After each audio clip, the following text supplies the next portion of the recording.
Today is August the 16th, and in Eastern Orthodox churches, August 16th is the feast of the Mandalion. What is the Mandalion? The Mandalion is the holy image of Edessa. It was a sacred image of the face of Jesus Christ that some people now identify with the Shroud of Turin. So I want to give a brief introduction to the Mandalion and its connection to Edessa and what it means in this program.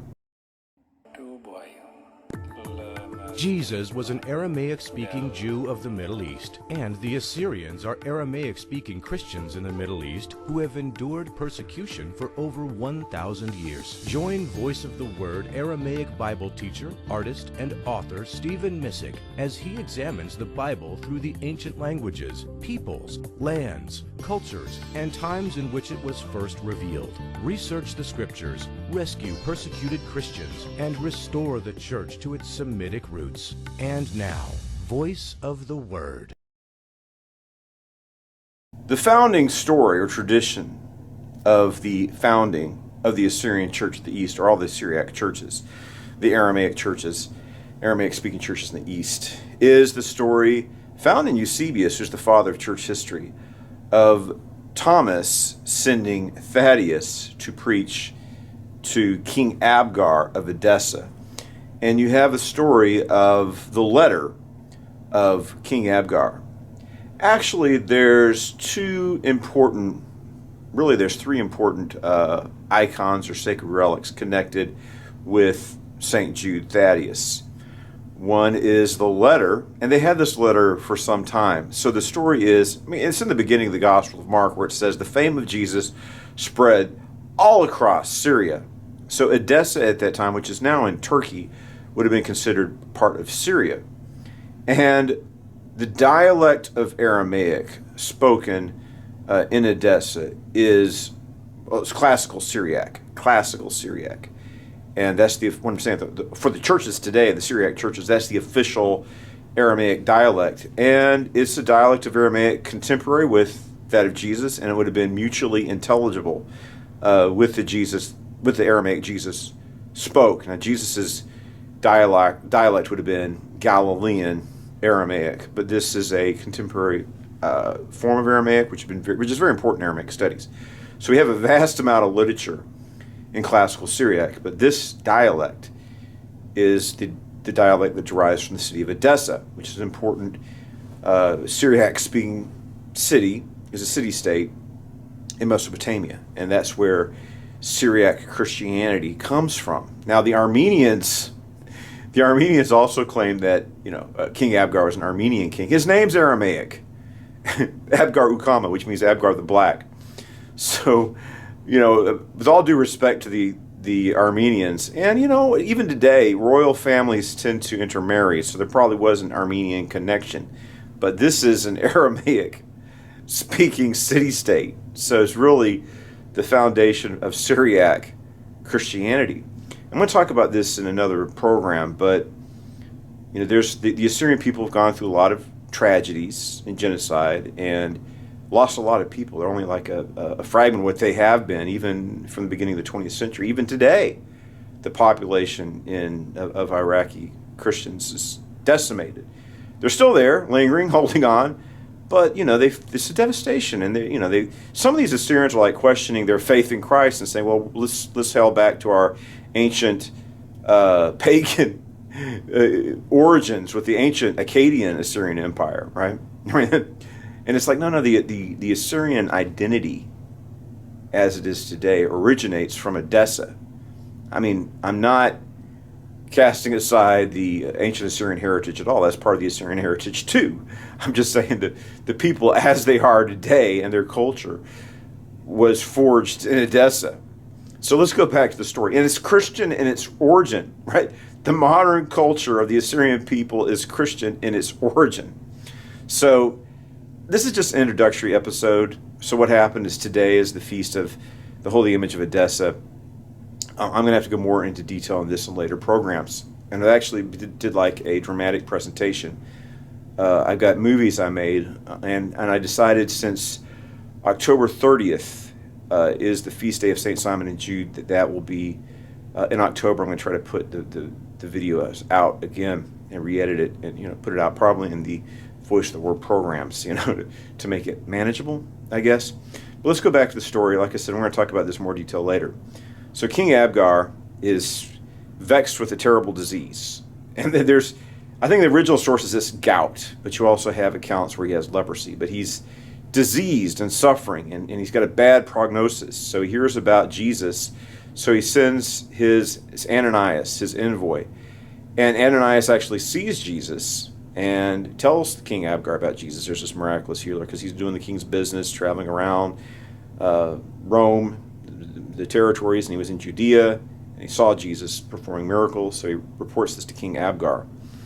So Abgar is like, well, that's the answer, right? And I want this healer, and he hears that Jesus is encountering opposition, so he sends a message to Jesus, asking that Jesus would come and heal him of the disease which he suffers. Just come to Edessa. Because, he says, I've heard that there are people threatening you. You can stay here in this city, be safe. So this message is delivered to Jesus. And there's a story in the Gospel of John where it mentions that Greeks or foreigners, non-Jewish people, asked to meet Jesus. So there seems to be a basis or correlation in the Gospels. Two things that give the story credence. Number one, the Gospel of Matthew says that the fame of Jesus spread throughout all Syria, and then in the Gospel of John, it mentions an account. It doesn't say what happens, but these men, they approach Philip, and then Philip approaches Andrew, and Andrew approaches Jesus. It doesn't say if Jesus actually met. Maybe it was Abgar's ambassadors. We don't know, because the story is kind of just. John has a tendency to do that, right? He's telling a story and it drops. He doesn't go back to it again. That's like the story of Nicodemus. It's like, what happened in the end? How was that story resolved? Nicodemus appears twice in the Gospel of John. Again, once defending Jesus from being, attacks among the other members of the Sanhedrin, and then later he buries Jesus with Joseph of Arimathea. But the story of when Nicodemus originally meets Jesus, the famous John 3:16, for God so loved the world that he gave his only begotten Son, that whosoever should believe in him should not perish but have everlasting life. It just drops, and we don't know how that story was resolved. But like I said, it must have had a good resolution, because Nicodemus seems to be, throughout his life, an admirer of Jesus. But let's go back to King Abgar. So during Passion Week, Holy Week, Jesus receives this message, and he sends a response back saying, blessed are you who've not seen me yet believe. Because there are people who have seen and don't believe. But concerning your request, he can't go. He has to, Jesus had to fulfill his destiny, to be crucified and rise again. But Jesus promises that at a later time he'll send one of his disciples who will bring life to the king Abgar and to his people. So the story goes that after the death, burial, resurrection, the day of Pentecost, the Holy Spirit comes down, and Thomas sends Thaddeus to preach to King Abgar. Now, traditionally, Thaddeus is Jude Thaddeus, but in the Syriac texts, it differentiates and says there's Thaddeus of the 12 apostles, but then Jesus had 70 disciples, and says this is Thaddeus of Edessa. And it seems to distinguish him from St. Jude Thaddeus of the 12 apostles, but they're conflated either way. So in the doctrine of Addai, Thaddeus goes into the Jewish community in Edessa, and then he works miracles, preaches the gospel, and the word gets out. So King Abgar hears about Jude Thaddeus, who's called Mar Addai in Aramaic, and he summons him to the throne. So he heals King Abgar. Abgar is converted, and then he teaches the people and travels around the region and shares the gospel to the Assyrians. King Narsai, it says the Assyrians were preached to by Mar Addai, by Thaddeus. But in conjunction with the story, like I said, there's three relics. There's the letter, which is kept. Ageria the pilgrim, writing around 380, she saw the letter was still kept and was displayed. She saw it. But you also had the holy image of Edessa. And this is an image of the face of Christ. And there's different accounts of it, or just different descriptions of it. In some descriptions, it's described as a painting that Hanan or Ananias or someone else made looking at Jesus. But then in the Axomari, it's described as an image not made by man, a miraculous image that Jesus pressed his face against a cloth somehow, and this image appeared.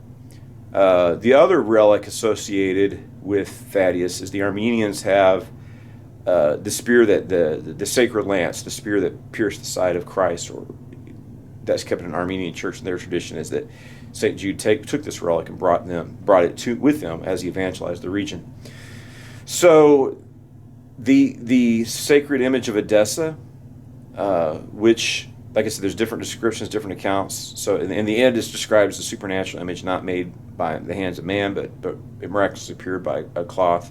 And there's different accounts, like the veil. Veronica actually in Latin means true image. So you have this story that there's a cloth that was pressed against the face of Christ that produced this image.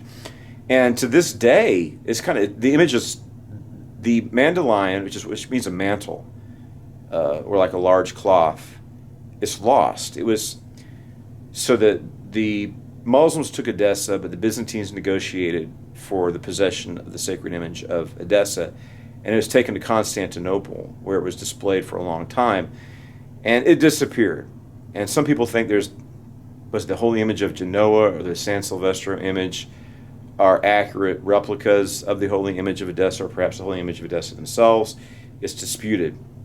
But this image is lost, but it still holds a special place in the Orthodox Church. You see icons of the holy image and flags and just other. So it's a lost relic, but it still possesses a special place in the heart of the Eastern Christians, even though it's been lost, and it's associated with the city that's the origin of Assyrian or Syriac Christianity. So there is a theory that the Shroud of Turin, Ian Wilson, who's a Shroud scholar, proposed that what happened was, there's actually, in the lost Hebrew Gospel, which is an Aramaic Gospel of Matthew, used by Jewish Christians, it mentions the shroud being given to a servant of the high priest. It's a very obscure passage. It doesn't go into all the details. But Ian Wilson thinks that what happened was the shroud was folded and framed and displayed as a portrait and given to King Abgar as a gift and kept in Edessa. And that he thinks that the holy image of Edessa, this is his theory, it's a compelling theory, I don't know if it's true or not. I lean towards the shroud being authentic, but maybe I'm wrong. It's a beautiful work of art at the very least. But I believe the shroud is the burial cloth of Jesus, or I lean that way. I mean, if it's disproven, it's not going to, I'm not going to be devastated by that. I just think the evidence leads towards the authenticity of the Shroud of Turin. And if it's the Shroud of Turin's real, we have a history of the image of the face of Jesus, a miraculous image not made by man, the hands of man, that was taken to Edessa by the apostles and kept there and displayed for centuries before it's taken by the Byzantines, the Eastern Roman Empire, to Constantinople. See, the thing is that you had these various crusades. The East was under attack of the Muslims, and the crusades were actually to save Eastern Christendom. And so all these European crusaders went to Constantinople, and they didn't feel like they were given proper acknowledgement or respect from the Byzantines. So they did a terrible thing. They actually looted the city. I think they weren't paid. And it's like, we come over here to fight for you, to save you from the Muslims. And you're not hospitable to us. We've come a long way. You're not going to pay us. We're trying to defend you. So they just looted the city. It's not just, just because you have a cause for grievance, that doesn't legitimize looting the city of your brothers in Christ. So that's what they did. So when they took a lot of treasures from Constantinople at the time, and some of these treasures made their way to Europe, and it's possible that the holy image of Edessa was taken and eventually made its way. Ian Wilson presents a theoretical chain of custody. It's possible. I don't know for certain, but if the shroud is authentic, if the Shroud of Turin is the burial shroud of cloth, as I lean towards that, then it's like this came out with in a recent interview with Tucker Carlson. He got some this Jeremiah Johnson, who he's interviewed. I used to like Tucker Carlson because I felt like he's a voice for true conservatism, but I feel very uncomfortable because I want peace in the Middle East, And you have to have moderation and seek the common good. You can't take a hard line, in my opinion, against Israel as he has. I think that's counterproductive. I will criticize Israel. I have criticized Israel. But Jesus says we should love everybody and we should seek peace. That's what I want.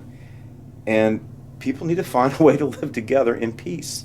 So I don't like it when someone takes a hardline position against Israel or against all Arabs. It's not of God. So I'm really disappointed with what Tucker's doing. It's counterproductive. But anyway, Tucker had this interview, and this man mentioned King Abgar. He got a few facts straight because when do the accounts, because it's in the Acts of Mari. The mention of the holy image of Edessa is in, I believe it's in the Doctrine of Addai, or the Acts of Mar Addai, the Acts of Thaddeus. And it's in the Acts of Mari, but I don't think it's in Eusebius. Be that as it may, I thought it was a relatively good interview. And so if the Shroud of Turin is authentic, and I think the preponderance of evidence leads that direction, then it must be the holy image, because that's what this Jeremiah Johnson says. It's like, Tucker's like, is there stories of an image of Jesus' body, on a cloth? And Jeremiah Johnson said yes. And, very ancient accounts. There's a story of King Abgar receiving this holy image, which is described in some accounts as being an imprint of his body on a cloth, an image not made by the hands. I did not, people dispute that, but I did not write the Acts of Mari. It's an ancient Aramaic text, and that's how it describes it. So people can argue and dispute about it all they want. I'm just saying what the ancient traditions are, or one of the traditions. So this is a very deep and complex subject, and I'll have to get in it in further programs. But notice I kind of redid my intro, and I'm going to redo the words or the verbiage of the intro soon. I think it's a nice intro. The original intro is nice, but I actually put the holy image of Edessa in the intro, if you want to go back and look at that, because of the special place that it had for the Assyrian people, for Syriac Christianity. And if you see that icon of St. Jude, that's what you see, the holy face of Jesus. He's holding that, and that is because traditionally, like I said, these two individuals might have been conflated, or maybe it was the same person, right? St. Jude Thaddeus. Even though the Assyrian tradition makes a distinction, traditionally St. Jude Thaddeus and Thaddeus of Edessa is the same person, right? So if you see an icon of St. Jude, he has the holy face of Jesus. Why does he have the holy face of Jesus on him? Because that's the sacred image of Edessa, or that's a depiction of it. Sometimes it has it in, of course, the true images. There's a way it's depicted in the Eastern traditions. It's full on, not the profile, but the frontal depiction of the face. That's how it's.